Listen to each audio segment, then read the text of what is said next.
Hello, brethren. It is with a heavy heart that I come to you today to give you a video Bible study on some very serious matters that are happening in the world. And we see them continue to happen each and every day in America, let alone throughout the world. And I'm going to cover right now some current state of affairs that I'm going to say these affairs are of the heart. And sadly, the the tenderness of the heart that God wants us to have, the merciful side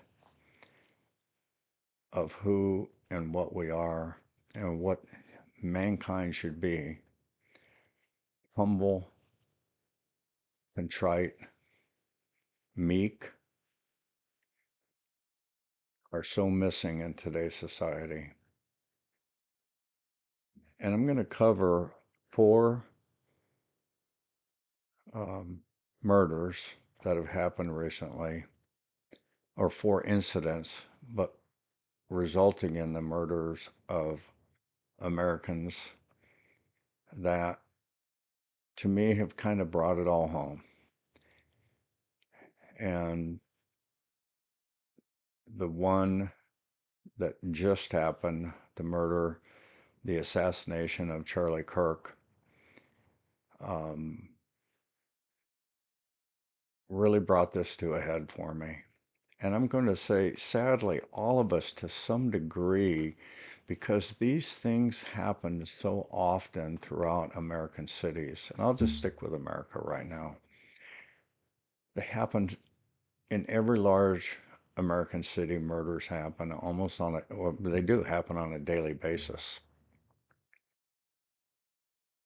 And we almost get desensitized to the gravity of murder and the gravity of the downfall of American society because of murder. So these are the four incidents that, for me, they, and this is coming from a 42-year law enforcement veteran. Uh, I've seen a lot of death throughout my law enforcement career.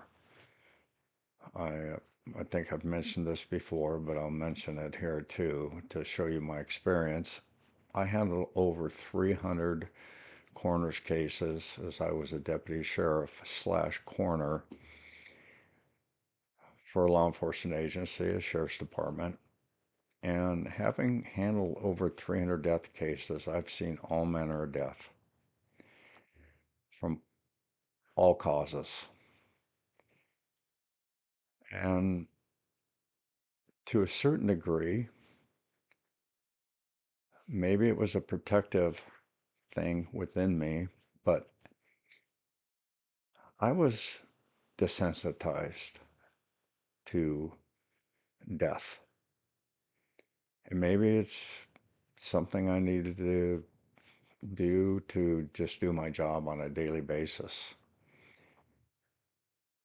I'm certainly more cognizant of the travesty that is murder and how it should impact us all. And you can see the title of this video is Do We Sigh and Cry? And we're going to cover those scriptures today because, brethren, we should be sighing and crying for what we see. We live in a present evil age, and we should not be desensitized to the evil that is murder and how pervasive it is throughout our land. So let me cover these incidents that brought this all to a head for me just recently. We'll start with the the trans mass shooter that went into a Catholic school. It was on, I believe it was August 27th, just a little over a couple of weeks ago. Killed two and wounded, I think, 14, if my facts are right here. Tragedy. Children. The evil that would go in and just murder children. Again, it's hard to wrap your head around. And then the second one that happened was back on September 28th, and it was an elderly couple in their 70s, Frank and Maureen Alton, out of Queens, New York. Sadly, a black thug criminal took advantage of these two older people. Out of the kindness of their heart, they let him come into the house on the ruse of his phone died. And they let them in, and they were tortured and murdered. And then there was the one on a transit system in North Carolina, Irina Zaruska, her murder, senseless murder. Uh, Sadly, a racial murder. It was another black thug with a lengthy criminal past, should have never been out of custody, was routinely released on an OR, stabbed her, murdered her. Hard to watch. If it if it doesn't strike at your very soul, watching that horrendous crime happen, heaven help us. And then the last one, just the other day on September the 10th, Charlie Kirk, a well-known 31-year-old married man that um, was a conservative thinker, engaged people in, let's say, the modern day culture and trends, and a professing Christian. And I'm going to say I knew of him well, yet I didn't listen to him all the time. I did listen to him at different times. Um, so I knew his platform, how well he spoke. Something I didn't know about him, and I learned after his death, is that Charlie Kirk um, kept God's holy Sabbath day. And since his death, I've listened to him talk about not only his Christian beliefs, but why he kept the Sabbath day. And I found it very compelling. He was essentially still new to the Sabbath and that he had been keeping it for a couple of years or so. But he knew certain foundational things he couldn't get around that were truthful. And I'll repeat the main one that stuck in my mind was he knew God established the Sabbath day and sanctified it and set it apart long before um, mankind ever became established, cultures ever became established, um, Israel ever became established, before the Jews were ever known. And so many people just think of it as a Jewish custom. Sadly, they're wrong.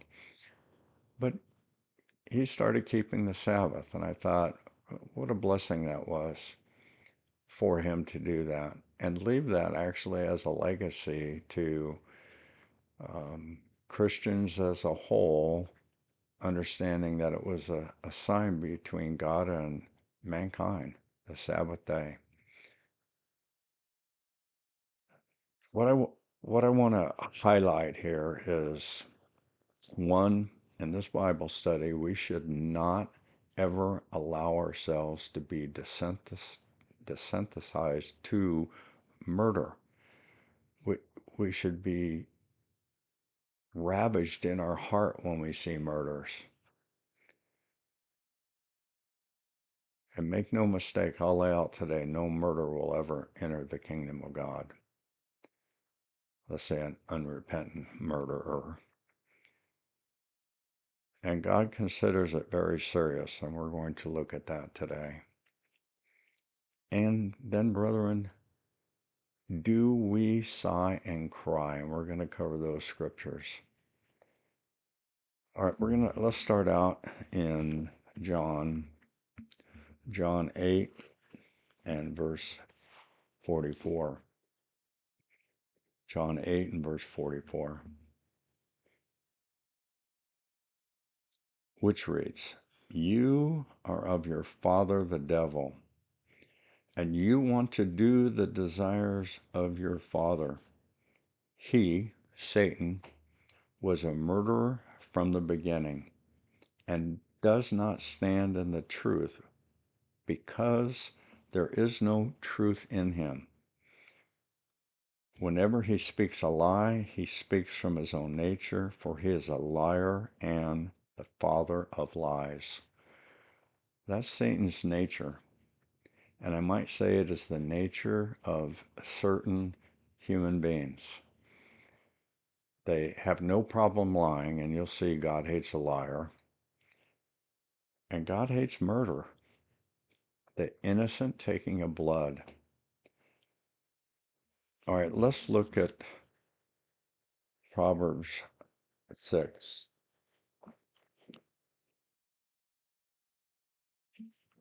Proverbs 6, and we're going to look at read the few verses here of the things that the eternal hates. Verse 16, Proverbs 6 and verse 16, which reads, "There are 6 things which the Lord hates, yes, 7, which are an abomination to him: haughty eyes, a lying tongue," God hates a liar, "and hands that shed innocent blood." Murder is the shedding of innocent blood. One of the 10 Commandments, thou shalt not murder. The shedding of innocent blood. I did a whole video Bible study on innocent blood, which will give you great more clarity if you want to watch that. Verse 18, a heart that devises wicked plans. So a heart that devises wicked plans. So many murders, and these murders that we see here were planned murders. A person planned to commit murder. And then the second part of verse 18, feet that run rapidly to evil. Again, murder is evil. And then a false witness who utters lies, and one who spreads strife among brothers. So a false witness who utters lies. And the first part of verse 17, haughty eyes, a lying tongue. God hates a liar, make no mistake about it. Liars will not be allowed into the kingdom of God. And it's repeated 3 different times between Revelation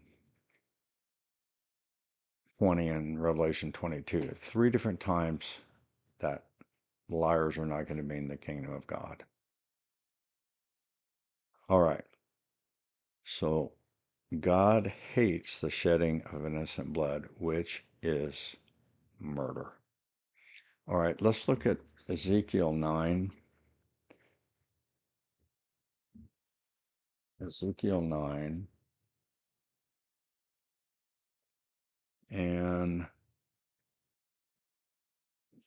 we'll start out.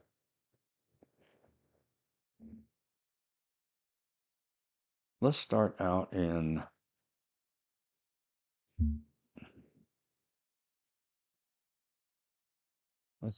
verse 3. Then the glory of the Lord of Israel went up from the cherub on which it had been to the threshold of the temple. And he called to the man clothed in linen, at whose loins was the writing case. The Lord, the Eternal,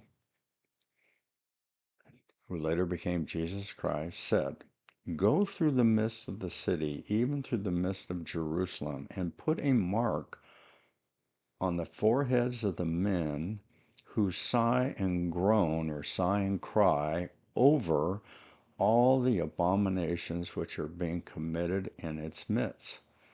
All right, let me pause here and say to you, brethren, do you sigh and cry for the evil and wickedness we see committed in these murders and other heinous acts of evil and wickedness that we see throughout our land? Do you, brethren, sigh and cry? Does it hurt your heart? Verse 5. But to the others, he said in my hearing, go through the city after him and strike. Do not let your eye have pity and do not spare. Now, this is how serious it is. Verse 6. Utterly slay old men, young men, maidens, little children, and women, but do not touch any man on whom is the mark. And you shall start at my sanctuary. Now, what that means today is you shall start at my sanctuary, the temple. Today, we are the temple of the living God. We have the Holy Spirit indwelling in us. So today, it would be starting with the people of God who are being judged right now. Do we sigh and cry? Would the inkhorn rider put a mark on your forehead as one that is sighing and crying for the evil and wickedness they see occurring within our great country, let alone the world, within our great country? So they started with the elders who were before the temple. And he said to them, defile the temple and fill the courts with the slain. Go out. Thus they went out and struck down the people in the city. Verse 8. As they were striking the people, and I alone was left, I fell on my face and cried out, saying, Alas, Lord God, are you destroying the whole remnant of Israel by pouring out your wrath on Jerusalem? Verse 9. Then he, the Eternal, said to me, the iniquity or sins of the house of Israel and Judah is very, very great, and the land is filled with the blood, and the city is full of perversion. For they say, the Lord has forsaken the land, and the Lord does not see. But as for me, my eye will have no pity, nor will I spare, but I will bring their conduct above their heads, upon their heads. Then behold, the man clothed in linen, at whose loins was the writing case, reported, saying, I have done just as you have commanded me. So, do the people of God, spiritual Israel, possessing the temple that houses the Holy Spirit, do we sigh and cry for the abomination that we see happening within our own country? That is a question for each of us, brethren. And I assert to you, we should be sighing and crying. We live in an evil age, this present evil age. There is great evil throughout our land. And again, are we caught up in the cares of this world? where our hearts aren't stricken with the evil that we see? Something to consider, something to ponder. Again, would the inkhorn rider put the mark on your forehead? Something to consider. All right, brethren, let's go to Revelation 21 and verse 8. Revelation 21 and verse 8. But for the cowardly and unbelieving and abominable and murderers and sexually immoral persons and sorcerers and idolaters and all liars. God hates a liar. Their part will be in the lake that burns with fire and brimstone, which is the second death. Yes, the lake of fire, the second death. No coming back from that. So I want to highlight here murderers and all liars. Their destiny is the lake of fire and the second death. All right, let's go to Romans.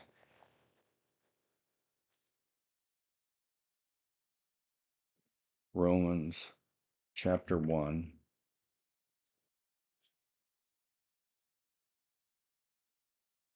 And let's read verse 28. Romans chapter 1 and verse 28, which reads, And just as they did not see fit to acknowledge God any longer, God gave them over to a depraved mind to do those things which are not proper, being filled with all unrighteousness, wickedness, greed, evil, full of envy, murder, strife, deceit, malice.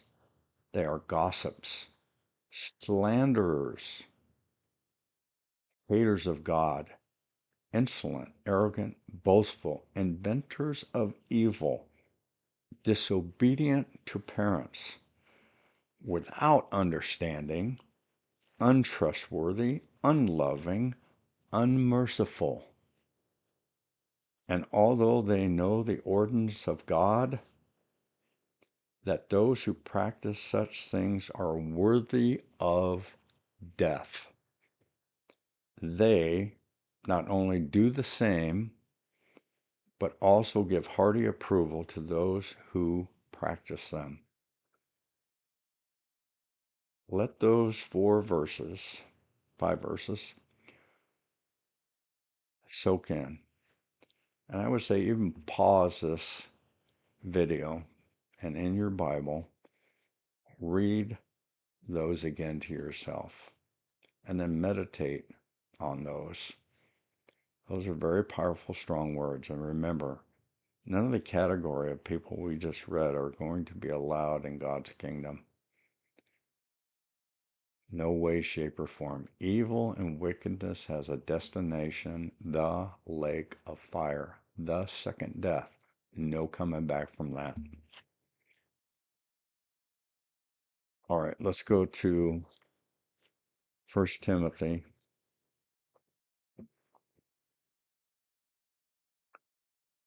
1 Timothy chapter 1, and we'll start out in verse 9. Verse 9 reads, Realizing the fact that law is not made for the righteous person, but for those who are lawless and rebellious, for the ungodly and sinners, for the unholy and profane, for those who kill their fathers and mothers, for murderers and sexually immoral men and homosexuals and kidnappers and liars and perjurers, and whatever else is contrary to sound teaching. So make no mistake, brethren,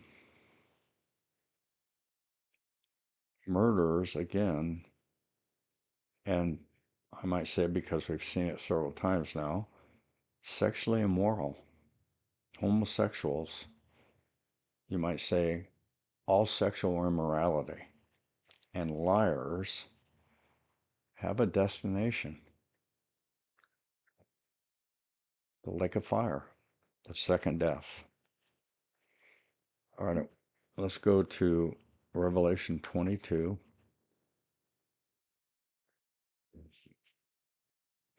Revelation 22 and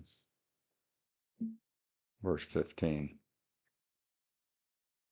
which reads, outside of the kingdom of God, are the dogs and the sorcerers and the immoral persons and the murderers and the idolaters and everyone who loves and practices lying.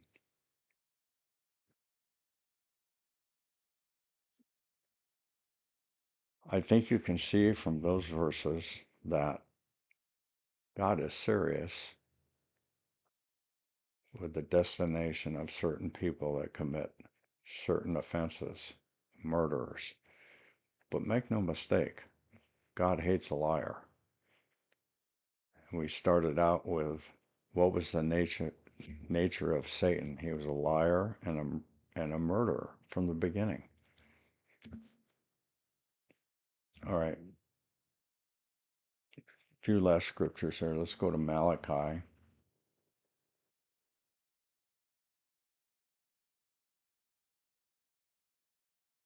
Malachi chapter 4,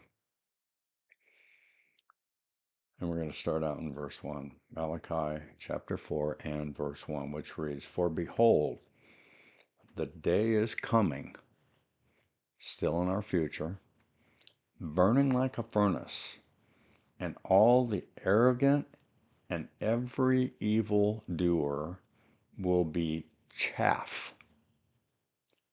And the day that is coming will set them ablaze, lake of fire, says the Lord of hosts, so that it will leave them neither root nor branch, burnt up, done, forever done. No coming back from the lake of fire. Verse 2. But for you who fear my name, the Son of Righteousness will rise with healing in its wings, and you'll go forth and skip about like calves from the stall. So think of that. You who fear my name, the Son of Righteousness will rise with healing in its wings. This sighing and crying we are doing right now, or should be doing right now, God is going to heal that within us. And verse 3, you will tread down the wicked, for they will be ashes under the soles of your feet on the day which I am preparing, says the Lord of hosts. Make no mistake, the eternal, Jesus Christ, is going to return in great glory. He is going to slay the nations. Evil and wickedness is going to be put down at his return. Revelation 19. And us, brethren, are going to be with Christ as he returns. And we are his army. We are going to help slay the nations. Make no mistake, evil and wickedness is going to be destroyed. Ashes, right here, verse 3, ashes under the soles of our feet, the brethren's feet. And it says, you, right? That's us, brethren, will tread down the wicked. Indeed, we are going to be Christ's army. Murderers, the sexually immoral, liars, and other categories of sin, iniquity, is going to be dealt, you might say, a death blow. They will be no more. Evil and wickedness has a destination. Make no mistake. Those that perpetrated the crimes that I started this Bible study out with are going to be destroyed. So, in conclusion, brethren, do we sigh and cry for the abominations we see occurring not only in our own country, but the world, but highlighting our country right now? Do we sigh and cry? And again, would the Equine Rider come to us and put a mark on our forehead as sighing and crying? Or are we caught up in the cares and the affairs of this world and allowing our spiritual maturity and our spiritual closeness to God be diminished? Question. Two last scriptures. Let's go to Matthew 24. Both of these are going to be in the Olivet Prophecy, Matthew 24.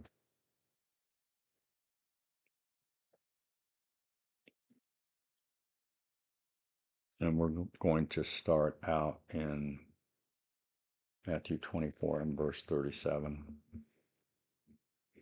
Let's start in 36. So we see the timing. But of that day and hour no one knows. That's the return of Jesus Christ. Not even the angels of heaven, nor the Son, but the Father alone. At some point, the Father is going to tell his Son, it is time to return. The seventh trumpet will sound, Christ will return. Verse 37, for the coming of the Son of Man will be just like the days of Noah. Now, what was happening in the days of Noah? Mankind was evil continually.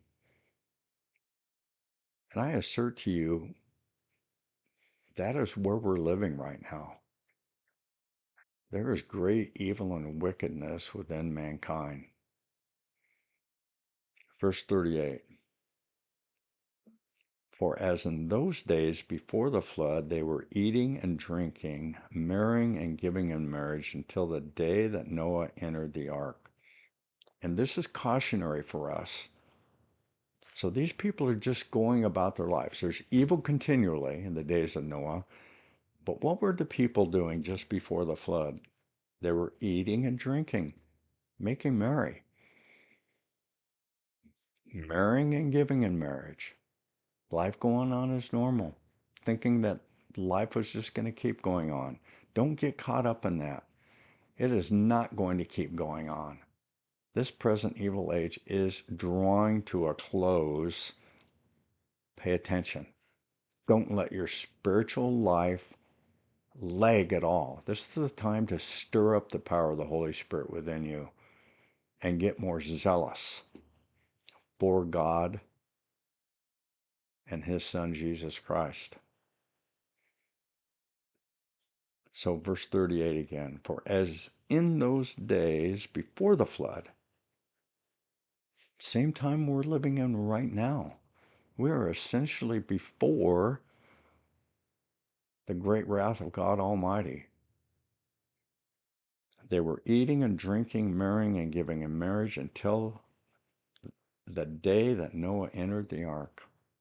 Yeah, so just before Christ's return, people are going to be doing these very same things. Don't get caught up in that. Recognize that our redemption draws nigh and get zealous for that first love we had when you come into the faith. Reclaim that. Stir it up. All right, and then staying in Matthew 24, but go back to verse 22. This is how serious and dire the situation is going to get before the return of Christ. It is not good now, but it is going to be ugly and brutal a time. And verse 22 lays that out. Unless those days had been cut short, no life, or yours might say no flesh, would have been saved. But for the sake of the elect, those days will be cut short. So indeed, brethren, for the sake of the brethren that are alive at this time, but because it's so dire, if Christ doesn't come when he will come, no life would be saved alive. No flesh would be alive. That's how ugly it is going to get. So I say, prepare yourself mentally for this time. And if God preserves you through the great tribulation, the day of the Lord, and just before the return of Christ, I'm going to say you will have survived an incredibly brutal time. We can't even imagine how terrible and brutal it is going to be, but it will be that bad. That if Christ didn't return, wrap your head around, no flesh would be saved alive. That is in our future. That is coming. And that's another reason why you need to be stirring up the power of the Holy Spirit within you, exhorting the brethren to love and good works, being face to face with the brethren as often as you can. Rely on one another. These times are just ahead of us. So again, in conclusion, I'll leave you with this thought, and it's what this Bible study is about. Look at your heart, brethren.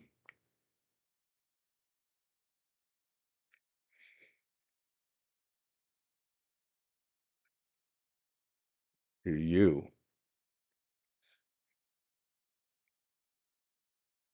sigh and cry?